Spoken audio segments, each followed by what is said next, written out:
आ जाते हैं, उनसे मैंने सीखा कि परमात्मा का चिंतन करो। 22 वैष्णवा गुरु किसको बनाया? हाथी को। दत्तात्रेय भगवान कहते हैं कि हाथी को मैंने अपना गुरु बनाया। स्पर्श सुख की लालसा से हाथी पुतले की हथनी को हाथी समझ करके जाता है और शिकारी के द्वारा बनाए हुए गड्ढे में गिर जाता है। काम वासना से जाता है, वहां फंस जाता है। इसी तरह से संत को चाहिए कि कभी नारी के रूप पर मोहित होकर के उसके पीछे न भागे, अन्यथा नरक में चला जाएगा। लोहार को गुरु बना करके मैंने सीखा। वह अपने काम में इतना मग्न था कि रास्ते में धूमधाम से राजा की सवारी जा रही थी, लेकिन लोहार ने उधर ध्यान नहीं दिया। पता चला कि लौकिक कार्य में तन्मय था। उससे मैंने सीखा कि अपने कार्य में सदैव तन्मय रहो। परमात्मा को यदि पाना है तो भजन में तन्मय रहो। 24वां गुरु, अंतिम गुरु मैंने अपने इस शरीर को बनाया है। क्या कर रहे हैं? क्या सीखा प्रभु आपने? दत्तात्रेय जी बोले ये शरीर शिक्षा दे रहा है कि 5 मिनट, बड़े ध्यान से सुनना आपकी, 5 मिनट पहले मैं जैसा था, 5 मिनट के बाद मैं अब वैसा नहीं रहने वाला। अभी जैसा हूं वैसा 2 मिनट के बाद नहीं होगा। इस तरह से न मैं शरीर नहीं हूं, मैं आत्मा हूं। जब ऐसा नहीं रहने वाला हूं तो मैं हूं कौन? इसलिए मैं शरीर नहीं हूं, मैं आत्मा हूं। शरीर बदलती है, आत्मा नहीं बदलती। दत्तात्रेय भगवान के चरणों में गिर करके प्रणाम किया है। यदु जी महाराज ने सारी कथाओं को, भगवान की सारी लीलाओं को सुना दिया है। श्री सुखदेव स्वामी ने बोलिए द्वारिका नाथ की जय हो। सुखदेव जी कहते हैं राजन, कलयुग आ रहा है, कलयुग में बड़े दुर्गुण होंगे, कोई सत्य नहीं बोलेगा। राजा ने पूछा कलयुग में कोई कुल दुर्गुण है कि कोई सद्गुण भी है?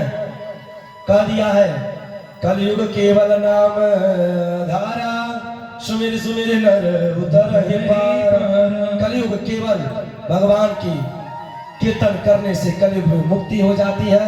सुखदेव जी ने चारों प्रकार के प्रलयों को बताया।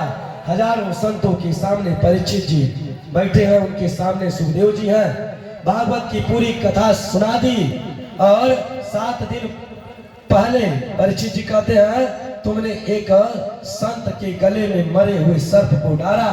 संत के तेजस्वी पुत्र ने तुमको श्राप दिया था कि 7वें दिन तुमको तक्षक के डसने से तुम्हारी मृत्यु हो जाएगी। राजन, आज 7वां दिन है, तक्षक आएगा और वो तक्षक कोई और नहीं है। आप सब भी कथा सुन रहे हो, मैंने पहले दिन से ही निवेदन कर रहा हूं। वह तक्षक आएगा। राजा परीक्षित कोई नहीं, हमको भी काटेगा और आपको भी काटेगा।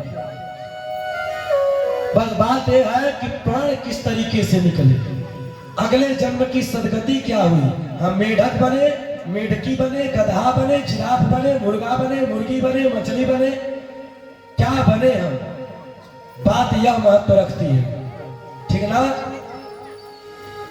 आगे कहते हैं सुखदेव जी महाराज कि परीक्षित 7 दिन तक मैंने तुमको भागवत सुनाई, एक बात बताओ क्या तुम मरोगे?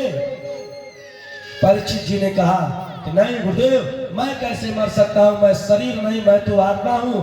मेरी शरीर खत्म होगी, मैं बचा रहूंगा। यह संसार स्वप्नवत है। सुंदर राजा परीक्षित ने बताया है और पूरी भागवत कथा को सुना दिया। श्री सुखदेव स्वामी ने कथा संपूर्ण हुई। राजा परीक्षित ने सुंदर गुरुदेव भगवान का पूजन किया। आइए हम सब भी सुखदेव जी महाराज का पूजन करते हैं। सारे तीर्थ धाम आपके चरणों में, चरणों में, हे गुरुदेव प्रणाम आपके चरणों में, चरणों में। सारे तीर्थ धाम